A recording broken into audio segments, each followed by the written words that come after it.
मैं अंजलि कुमारी स्वागत करती हूँ आपके अपने चैनल साहित्य शिक्षांजलि में।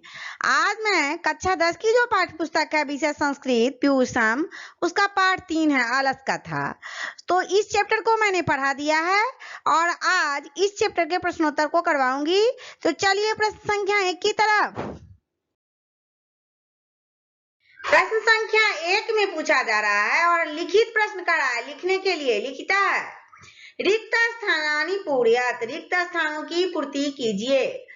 और प्रश्न संख्या 1 का क है कि स्थिति, फिर आगे रिक्त स्थान है धावन्ति जंतवः। तो यहाँ देखिए कि रिक्त स्थान में क्या होगा, स्थिति सकर्य मूला ही सर्वेषामपि संहते असदादिनां सुखं दृष्ट्वा केन धावन्ति जंतवः। सुख को देख करके कौन नहीं दौड़ता। फिर आगे देखिए ख में है कि निर्गतिनां, और फिर खाली जगह है रिक्त स्थान है वहिना। तो निर्गतिनां च सर्वेषामल्सः प्रथमो मतः और किंचिन क्षम्यते कर्तुं जठेरानापि वहिना।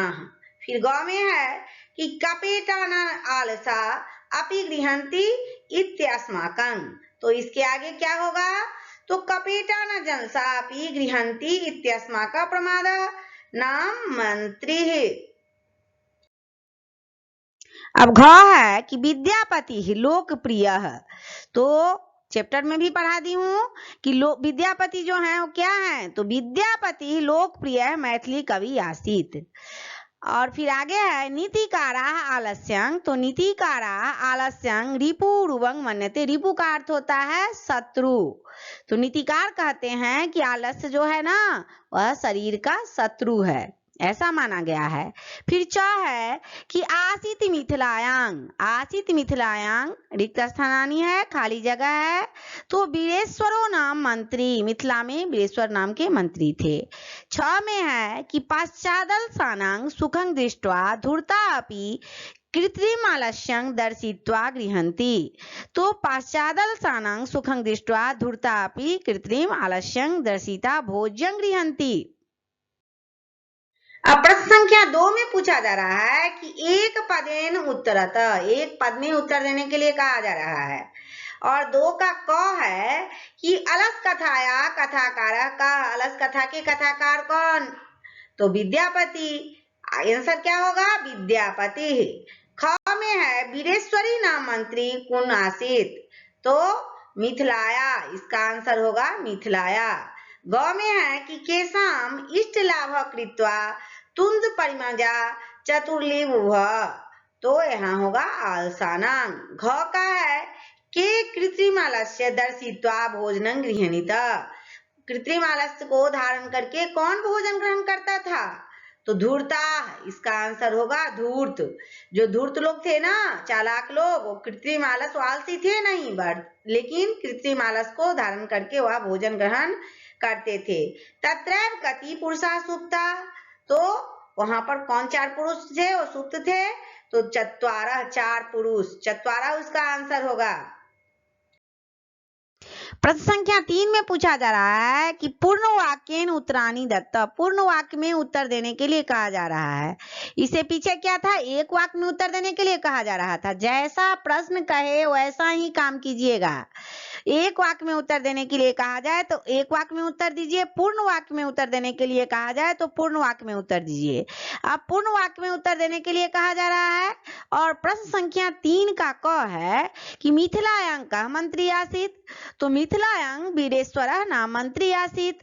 ख में है कि वीरेश्वरो नाम मंत्री के व्याह स्वरुचि भोजनं दापयति स्म, तो इसका आंसर होगा कि वीरेश्वरो नाम मंत्री आलस्येभ्यः स्वरुचिरो भोजनं दापयति स्म। आलसियों को अपने रुचि से भोजन देते थे, वीरेश्वर नाम के मंत्री जी थे। ग में है कि विभीषण बुभुक्षा अपि कः किमपि कर्तुं न क्षम्यते, तो विभीषण बुभुक्षा अपि अलसः किमपि कर्तुं न क्षम्यते। घ में है कि धूर्ता किं दृष्ट्वा पलायनं कृतवन्तः। पलायन का मतलब होता है भाग जाना। तो धूर्त जो थे वो क्या देख करके भाग गए, तो धूर्ता गृह लग्न प्रविद्धम अग्निम दृष्ट्वा पलायनं कृतवन्तः। धूर्त जो थे घर में आग लगे देख करके भाग गए। और फिर आगे है कि चत्वारः अलसाः कै बहिष्कृताः, चत्वारः अलसाः नियोगी पुरुषः बहिष्कृताः। फिर 6 में है कि अलसानां कः शरणपदः, तो अलसानां कारुणिकः शरणपदः। फिर 6 में है कि जंतवः केषां सुखं दृष्ट्वा धावन्ति, तो जंतवः सदातिं सुखं दृष्ट्वा धावन्ति। प्रश्न संख्या 4 में पूछा जा रहा है कि उदाहरण अनुसृत्य पद निर्माणं क्रियताम्, उदाहरण को देखते हुए पद निर्माण करने के लिए कह रहा है। तो उदाहरण क्या है? एक उदाहरण दिया है कि अलस घनश्य, तो इसका दोनों को मिला करके हो जाएगा आलस्यम। फिर इसी तरह देखते हैं कि करुण घनश्य, तो क्या हो जाएगा? कारुण्यम। बहुत घनश्य बाहुल्यम।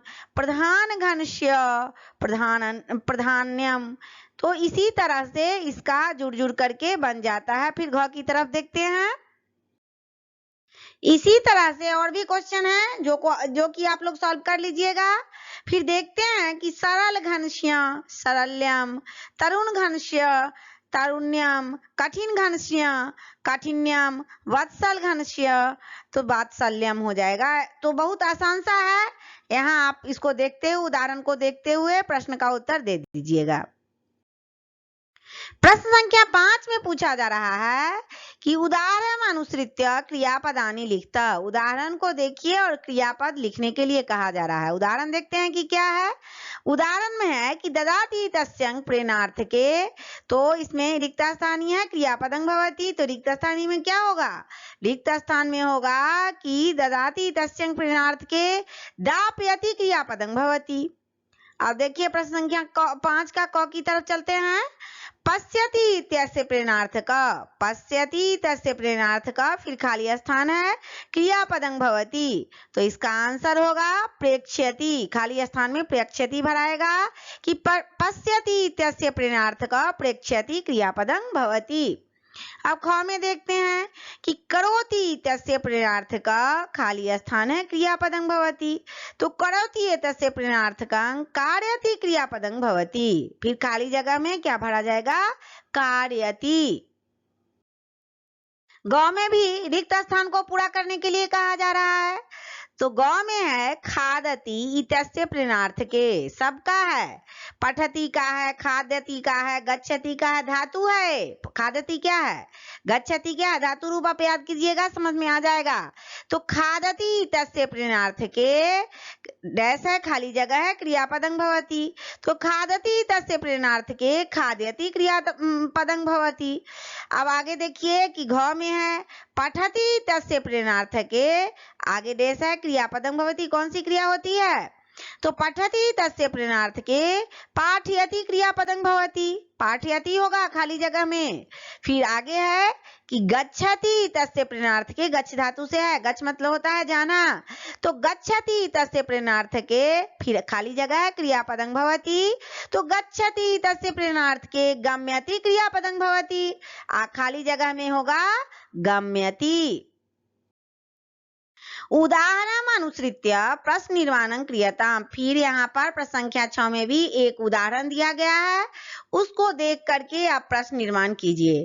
कहीं पर उत्तर देना रहता है, कहीं पर प्रश्न निर्माण करना रहता है।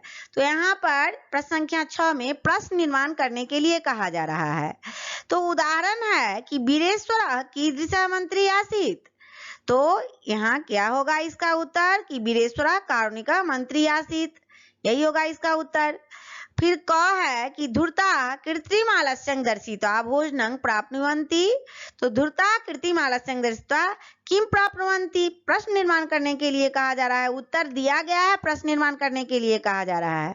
फिर आगे देखते हैं निर्गतिनां प्रथमा अलसः अस्ति, तो निर्गतिनां प्रथमा का अस्ति होगा। और ग में है कि अलसः जाठरनापि वहिनः किमपि कर्तुं न क्षम्यते, तो कः जठेरानापि वहिनः किमपि कर्तुः। घ में है कि नियोगी पुरुषाः अलसशालायां वहि दापयित्वा निरूपयामासुः, तो इससे प्रश्न निर्माण क्या होगा कि नियोगी पुरुषाः कसां वहि दापयित्वा निरूपयामासुः। आगे है कि स्त्रियां गति पतिरेव, तो इसका क्या होगा कि कासाम गति पतिरेव, स्त्रियों का रक्षक कौन होता है? उसका पति होता है, यही कहा जा रहा है कि स्त्रियों का रक्षक उसका पति होता है। फिर आगे है कि बालानां गति जननी, तो फिर इसका प्रश्न निर्माण होगा कि केसाम गति जननी, तो बालकों की रक्षक कौन होती है? उसकी माँ होती है। बच्चों की रक्षक उसकी जननी का अर्थ होता है माता, तो उसकी माँ होती है। अब देखिए आगे कि क्या है कि कारुणिका अलसानां गति, कारुणिक जो होते हैं ना, तो वो उनके रक्षक कौन होते हैं? तो आलसियों के रक्षक होते हैं। जो दयावान होते हैं वही आलसियों के रक्षक होते हैं। तो यहाँ कहा जा रहा है 6 में कि कारुणिका अलसानां गति, तो इससे क्या प्रश्न निर्माण होगा? तो कारुणिका केसाम गति। इस चैप्टर को मैंने पढ़ा दिया था, आज इसका प्रश्नोत्तर भी करवा दिया। अगर मेरे प्रश्नोत्तर करवाने से आप लोगों को हेल्प मिला हो तो वीडियो को लाइक करें, चैनल को सब्सक्राइब करें तथा अपने दोस्तों में शेयर करें। तब तक के लिए जय हिंद, जय भारत।